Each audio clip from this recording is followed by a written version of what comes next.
Stop trying to beat dopamine. You represent millions of years of evolutionary biology designed to seek rewards. And you think a spreadsheet is going to win that fight? It won't. This is why standard budgeting feels like a diet that you are destined to cheat on. You white-knuckle your way through 2 weeks of restriction, feeling responsible and grim, until your brain screams for a hit of chemicals, and you impulse buy something you don't even really want. That isn't a failure of discipline. That is a failure of system design. Today, we are going to stop fighting your brain chemistry and start redirecting it.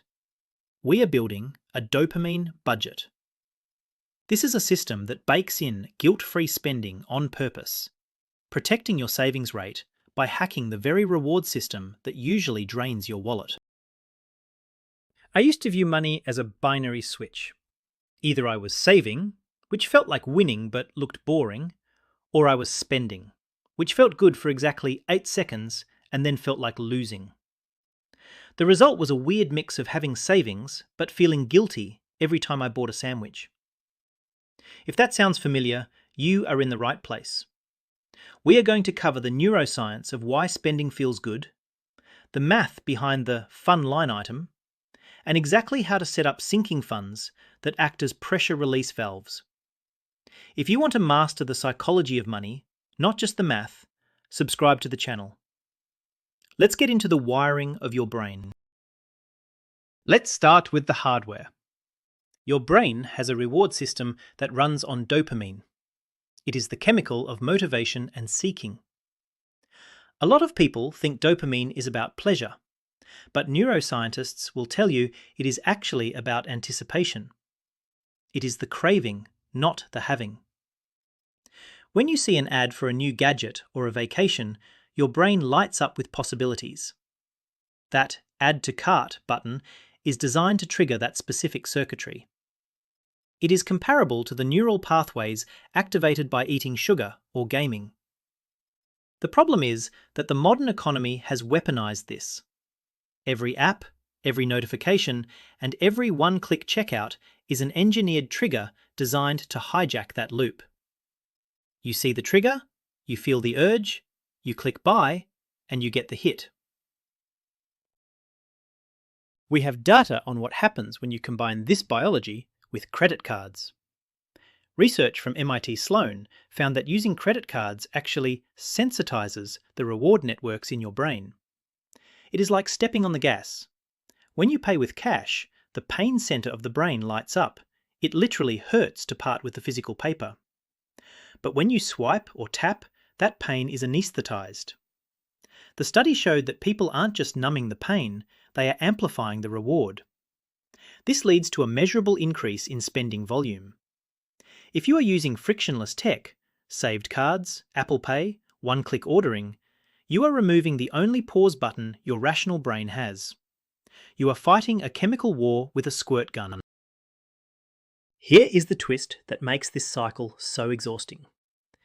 The dopamine hit comes from the anticipation and the acquisition. Once the transaction clears and the box arrives, the dopamine fades rapidly. This is often when the buyer's remorse kicks in. You are left with the item, which rarely changes your life as much as you imagined, and the bill. Your brain crashes from the high and you feel guilt. What do we do when we feel bad? We look for a way to feel better. And what makes us feel better? Another dopamine hit. It is a loop. Trigger, buy, crash, regret, repeat. The dopamine budget isn't about stopping the spending. It is about stopping the crash. So, how do we intervene? We don't try to lobotomize ourselves.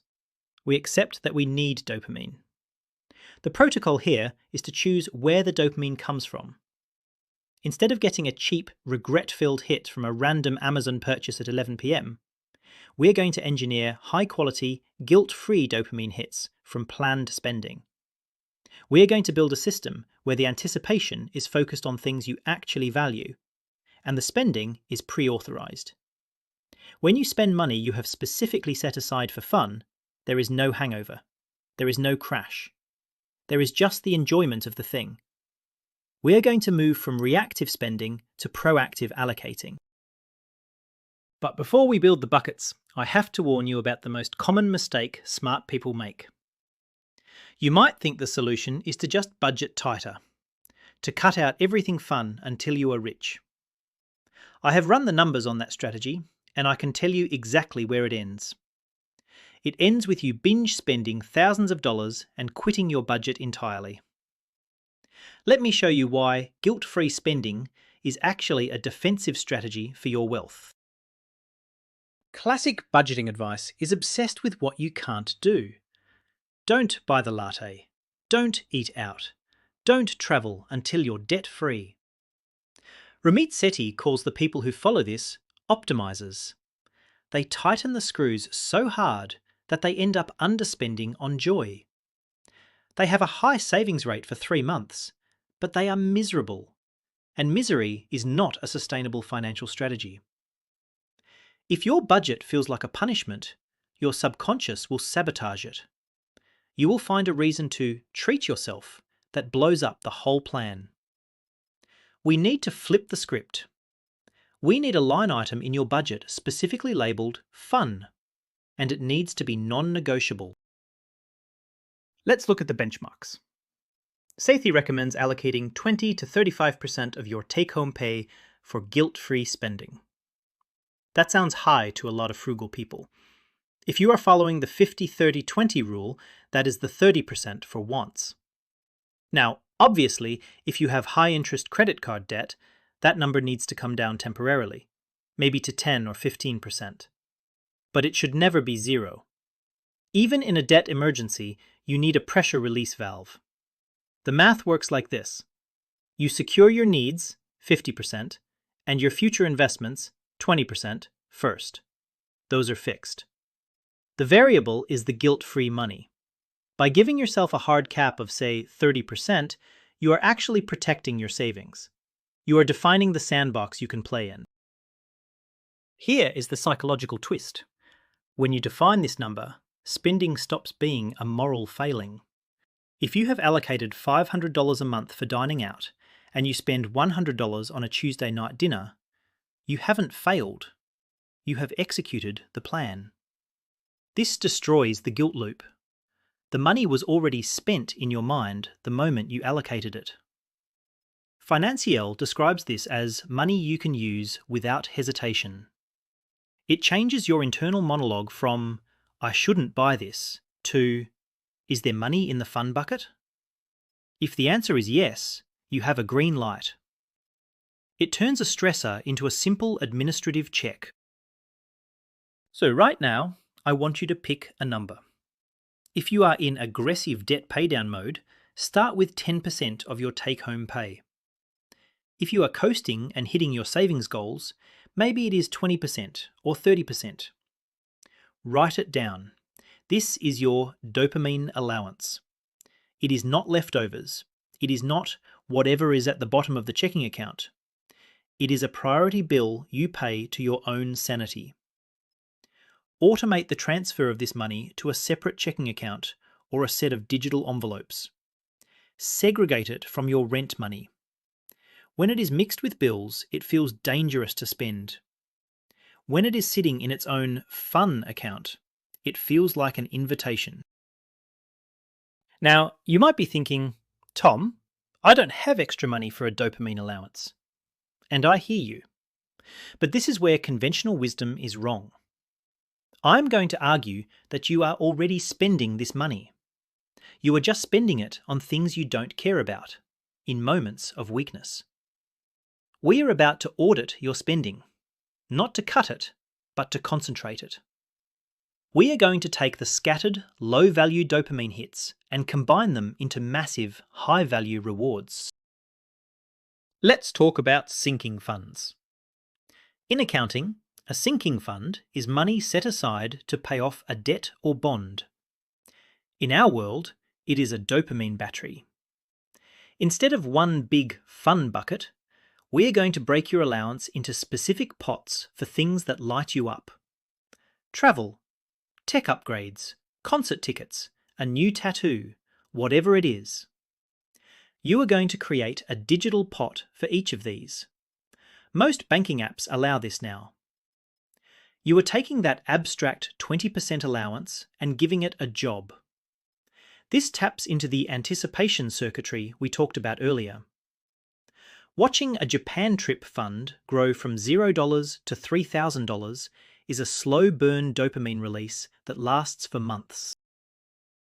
The math here is simple but powerful.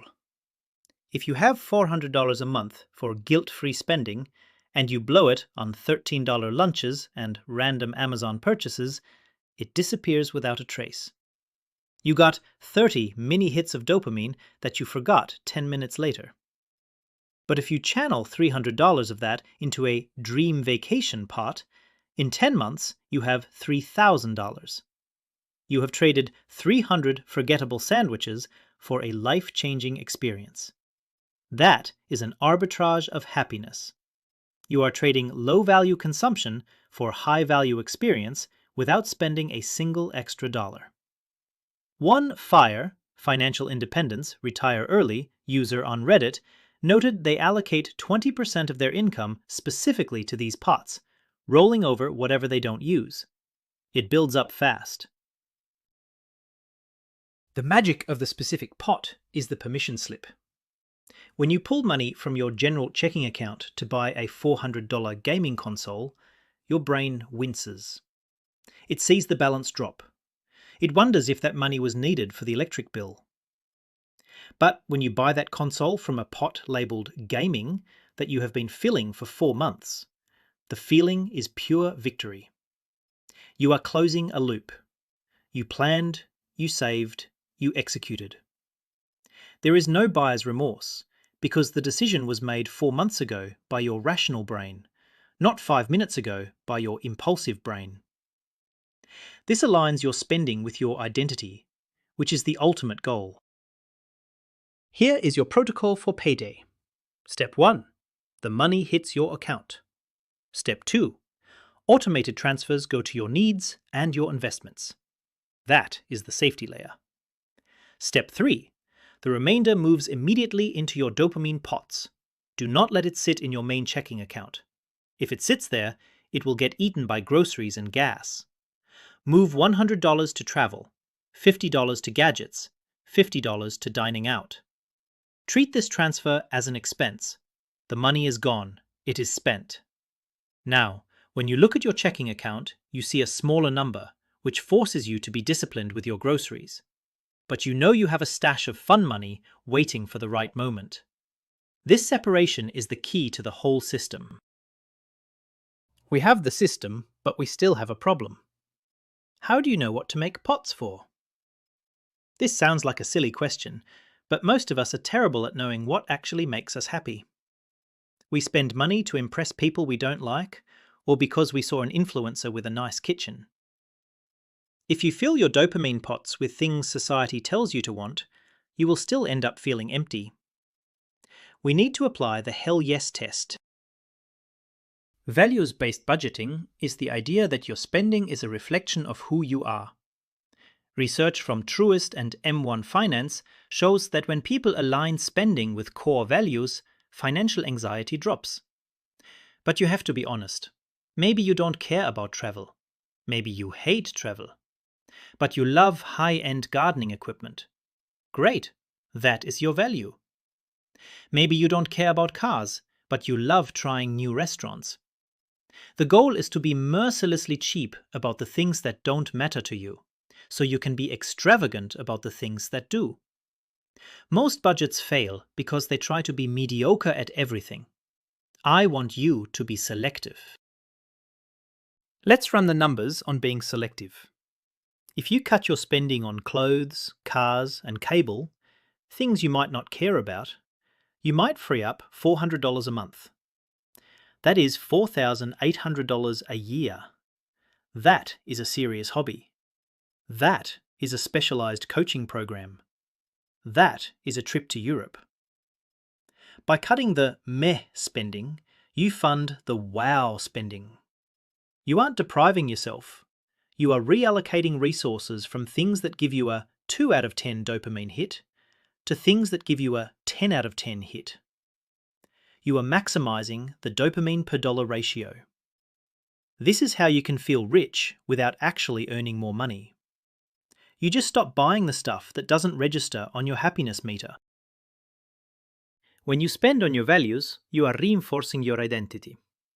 If you value health and you spend money on a rock climbing membership and good food, every transaction confirms to your brain, I am a healthy person.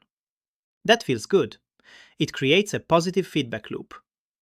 If you value connection and you spend money on a flight to see your parents, you feel like a good son or daughter. Compare that to the hollow feeling of buying a gadget just because it was on sale. One builds you up. The other just clutters your house. The dopamine budget is about funding the version of yourself you want to be. Here is your homework. Look at your last 3 months of spending. Highlight the 3 purchases that brought you the most genuine joy. Not relief, not convenience, but joy. What category are they in? That is your dopamine category. Now, look for the spending that you can't even remember. The subscriptions you don't watch. The clothes you haven't worn. That is the dead weight. Cut it ruthlessly. Redirect that cash flow into your dopamine pots. You are pruning the tree to make the fruit bigger. Be unapologetic about it. If you want to spend $500 on knitting wool and $0 on streaming services, that is a valid budget. Finally, we need to hack the saving side. We can actually make saving feel like spending. This is where gamification comes in. Apps and banks are getting better at this. They use progress bars, confetti animations, and color codes. This isn't just UI design, it is dopamine engineering. When you see a progress bar tick from 90% to 100%, your brain releases a reward chemical similar to completing a level in a video game. We want to lean into this. We want to become addicted to the progress bar, not the purchase. There is a concept called net worth tracking that acts as the ultimate high score. When you update your spreadsheet and see your net worth go up, that is a hit. The math of compound interest is slow at first, but tracking it makes it tangible. If you can learn to get your dopamine from seeing your investment number grow, you have won the game. You are no longer dependent on consumption for happiness. You are getting high on financial security. That is the ultimate pivot. To support this, add friction to the bad habits. Delete the shopping apps. Remove your saved credit card numbers from your browser. Force yourself to get up, find your wallet, and type in the 16 digits every time you want to buy something. That 2-minute delay is often enough for your prefrontal cortex to come online and say, we don't actually need this.